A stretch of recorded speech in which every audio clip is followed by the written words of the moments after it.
बिस्मिल्लाहिर्रहमानिर्रहीम। स्टूडेंट्स अस्सलाम वालेकुम। लेक्चर 1 के अंदर हमने डिस्कस किया था फंक्शन के बेसिक कंसेप्ट्स। अभी लेक्चर 2 में हम उसको फर्दर डिस्कस कर रहे हैं। लेक्चर 1 के अंदर हमने दो सेटों का कार्टेशियन प्रोडक्ट फाइंड किया था और उसके तमाम रिलेशन को डिस्कस किया था कि कौन से रिलेशन फंक्शन है और कौन से रिलेशन फंक्शन नहीं है। इस वक्त मैंने सेट ए लिया, सेट बी लिया और उसका कार्टेशियन प्रोडक्ट आपके सामने लिखा है। अब इसका वो रिलेशन मैंने चूज़ किया जो फंक्शन है। इसके एलिमेंट 1a, 2a, 3b। इस लेक्चर को अंडरस्टैंड करने के लिए बच्चों आपके लेक्चर 1 का सुनना बहुत ज़रूरी होगा। अब ये रिलेशन फंक्शन है क्यों? इसके जो डोमेन के एलिमेंट हैं 1, 2 और 3 वो is equal to set A हैं और डोमेन का कोई भी एलिमेंट एक से ज़्यादा बार नहीं आ रहा, रिपीट नहीं हो रहा है, इसलिए ये रिलेशन फंक्शन है। अब इस रिलेशन को वेक्टोरियल डायग्राम में देखें तो ज़्यादा आसान लगेगा।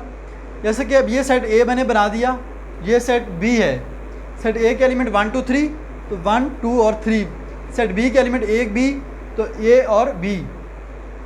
ये रिलेशन फंक्शन है तो इसको लिखते हैं फंक्शन एफ से डिनोट करते हैं, स्मॉल एफ से, स्मॉल जी से, स्मॉल एच से डिनोट करते हैं फंक्शन को।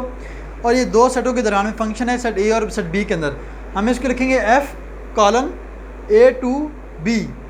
F is a function from A to B, इसको ऐसे पढ़ेंगे F is a function from A to B. ये एफ फंक्शन है ए से लेकर बी तक। अब सेट ए का 1 सेट बी के किस एलिमेंट पर मैप हुआ है? सेट बी के ए के ऊपर ये मैप हुआ है।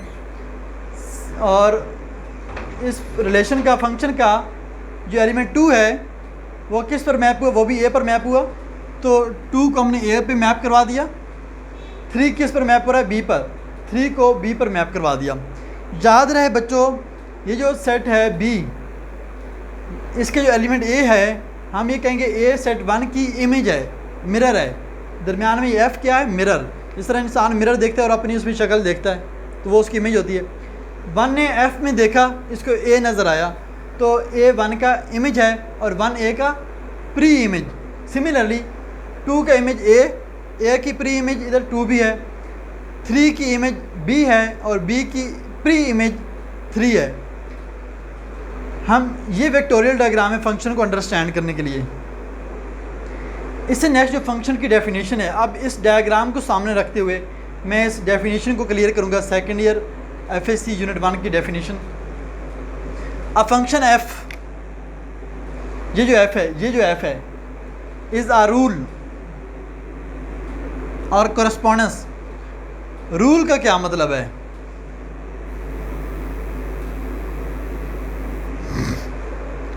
जो एफ है ये एक रूल है, ये एक कानून है, ये एक हुक्मरान है, ये एक बादशाह है। ये क्या करता है?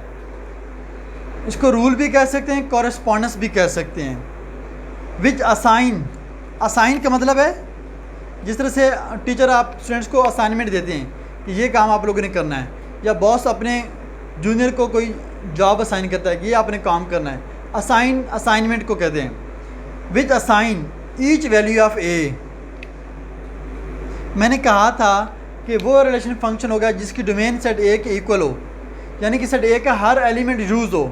सेट ए का अगर कोई एक भी एलिमेंट रह गया वो फंक्शन नहीं होगा।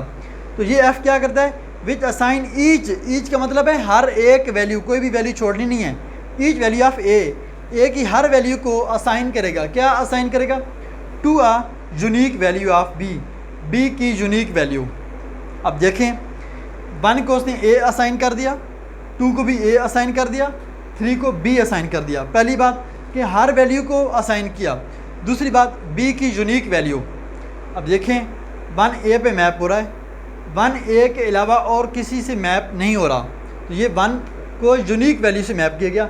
सिमिलरली 2 को ए से मैप किया, ए के अलावा 2 और किसी पर मैप नहीं हो रहा, तो ये भी क्या हो गया?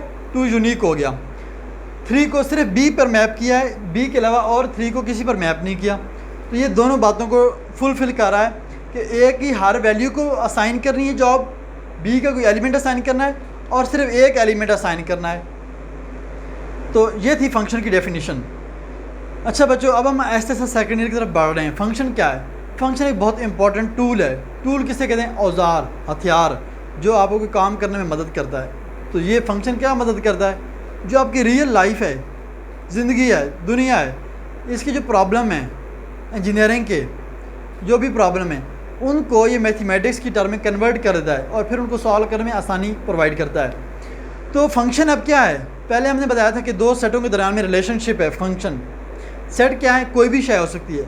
अब हम थोड़ी सी फर्दर इसको मॉडिफाई करते हैं। फंक्शन क्या है?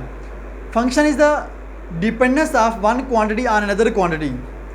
फंक्शन एक रिलेशनशिप है टू वेरिएबल क्वांटिटीज़ के दरमियान में।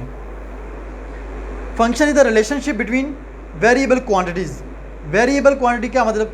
वेरी मतलब जो चेंज होती रहती हैं। दो क्वांटिटीज़ हो, दो टर्म हो, ये भी चेंज हो रही है, ये भी चेंज हो रही है, तो इनके दरमियान में जो रिलेशनशिप होगा उसको फंक्शन कहते हैं। इसको relationship of two variable quantities भी कह सकते हैं, dependence of one quantity on other quantity ये भी कह सकते हैं। फॉर एग्जांपल, ये आपके पास एक स्क्वायर है, ये इसकी साइड x है, ये भी साइड x, ये भी x, ये भी x। इसका एरिया क्या होगा? x multiply B X, X square, तो a is equal to X square. अब a क्या है? एरिया है। सिर्फ x को देखें, x क्या है? उसकी एक साइड है, ये सिर्फ एक लाइन है। और a क्या है? ये पूरा एरिया है। ये दो डिफरेंट क्वांटिटीज़ हैं, ये इधर एरिया पड़ा हुआ है, उधर एक साइड है, ये भी वेरिएबल, ये भी वेरिएबल। अब x को अगर आप वैल्यू इंक्रीज़ करें तो एरिया बढ़ा तो जाएगा, x की वैल्यू डिक्रीज़ करें तो एरिया कम होता चला जाएगा। एरिया चेंज हो रहा है और हम x को चेंज कर रहे हैं, तो x का चेंज करना it's mean x variable quantity है, एरिया का चेंज होना इट्स मीन एरिया जो है वो वेरिएबल क्वांटिटी है। तो एरिया में और इसकी साइड में जो रिलेशनशिप है इसको बोलते हैं फंक्शन। डिपेंड, अब ए क्या है? एरिया, वो किस पे डिपेंड कर रहा है? साइड पर। साइड बड़ी हो जाएगी एरिया की तो एरिया बढ़ जाएगा, साइड कम करेंगे तो एरिया कम हो जाएगा। तो एरिया डिपेंड कर रहा है side of square, dependence of one quantity on another quantity. ए साहब जो हैं वो डिपेंड कर रहे हैं अपनी एरिया की साइड पर, स्क्वायर की साइड पर। ए डिपेंड कर रहा है एक्स के ऊपर, साइड के ऊपर, एरिया एक साइड पर डिपेंड कर रहा है। This is called dependence of one quantity on another quantity. This is a function. इंशाल्लाह हम नेक्स्ट फंक्शन को मज़ीद डिस्कस करेंगे और इसके प्रॉब्लम सॉल्व करेंगे नेक्स्ट वीडियोज़ में। स्टूडेंट्स, ये आपको लेक्चर तरतीब के साथ लेक्चर 1, लेक्चर 2, लेक्चर 3 सुनने होंगे।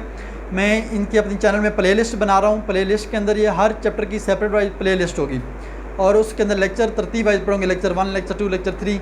अगर आप दरमियान से कोई लेक्चर सुनेंगे तो आपको अगर समझ आए तो फिर आपको क्वेश्चन करने का कोई राइट नहीं बनता है। जब आप तरतीब के साथ क्वेश्चन सुनेंगे तो आप लोगों को हर चीज़ क्लियर हो जाएगी और अगर फिर भी कोई प्रॉब्लम आए तो ज़रूर आप लोग कमेंट्स करके पूछ सकते हैं। Thank you so much.